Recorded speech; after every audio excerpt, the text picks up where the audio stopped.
Ready? Start.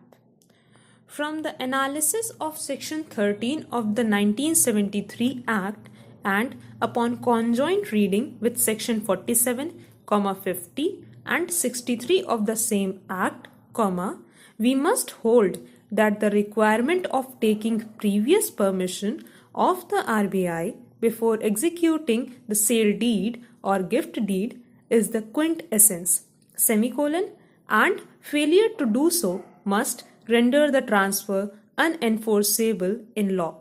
Full stop.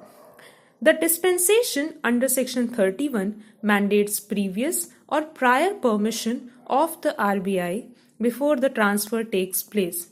Full stop. For the RBI is competent to refuse to grant permission in the given case. Full stop.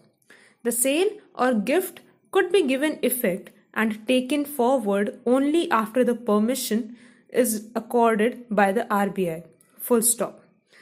There is no possibility of ex post facto permission being granted by the RBI under Section 31 of the 1973 Act, unlike in the case of Section 29 as noted in Life Insurance Corporation of India, Supra, full stop. Before grant of such permission, if the sale deed or gift deed is challenged by a person affected by the same directly or indirectly and the court declares it to be invalid, despite the document being registered, no clear title would pass on to the recipient or beneficiary under such deed, full stop. The clear title would pass on and the deed can be given effect to only if permission is accorded by the RBI under Section 31 of the 1973 Act to such transaction. Full stop.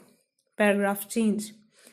In light of the general policy that foreigners should not be permitted allowed to deal with real estate in India, the peremptory condition of seeking permission of the RBI before engaging in transactions is specified in Section 31 of the 1973 Act, and the consequences of penalty in case of contravention, the transfer of immovable property situated in India by a person, who is not a citizen of India, without previous permission of the RBI must be regarded as unenforceable, by implication a prohibited act, full stop.